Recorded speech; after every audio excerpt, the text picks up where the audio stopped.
Indiana friends, welcome back and welcome to my kitchen. I've actually always wanted to have you in here and I got my wish. So this is a place I spend a whole lot of time and where our big family makes a lot of messy memories. In fact, just this morning, my little guy came up to me, the one that's getting ready to turn 8, and he brought me this blue drink he had made in this kitchen, this concoction. And you guys, he looked, he goes, "Mommy, this is for you." And when he smiled, his whole teeth and mouth were blue. So that was right before the show. I decided not to take a taste because you'd probably think I had eaten a Smurf or something like that.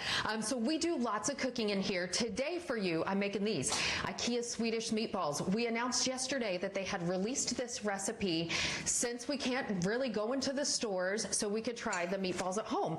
And I found out how to make them. Now, all of the measurements, when you look at them online, they were in European measurements, so we kind of translated them, and we've got all of the ingredients listed for you, starting with an egg.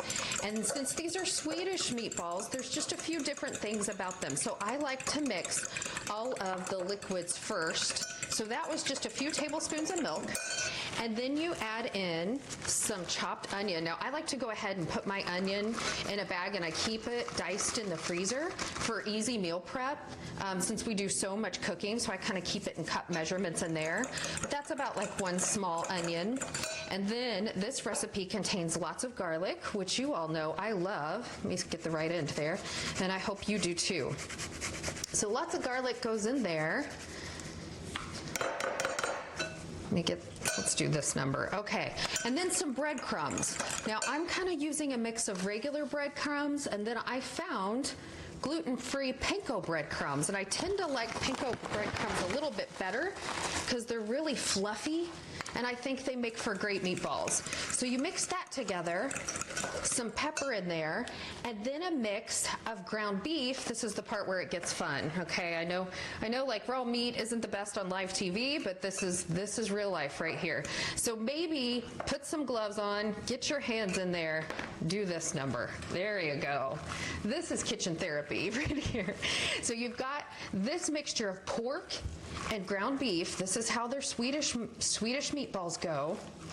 And you mix that. I'd let it hang out. They say to put it back into the refrigerator for about 30 minutes to kind of let the beef and the pork firm up, and then make meatballs.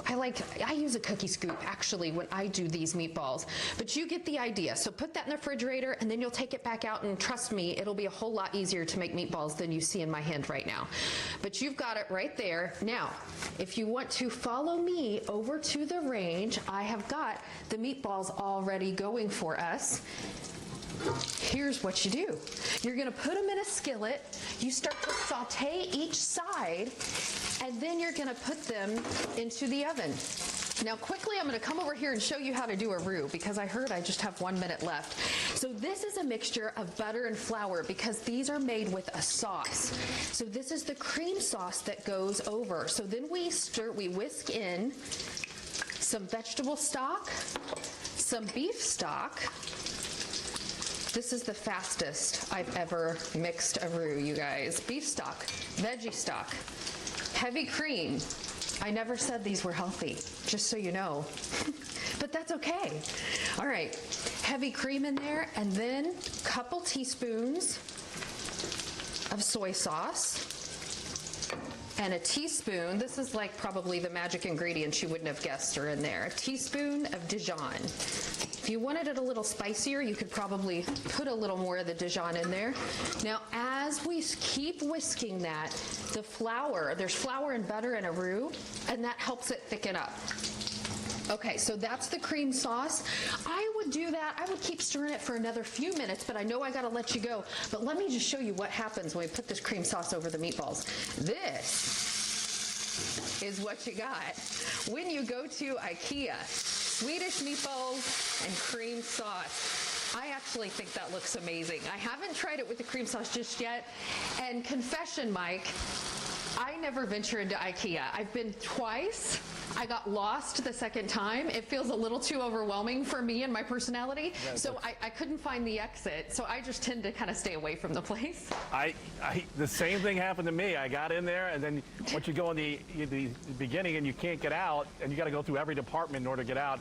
I was frustrated by the whole experience. But hey, you know. I felt that way too.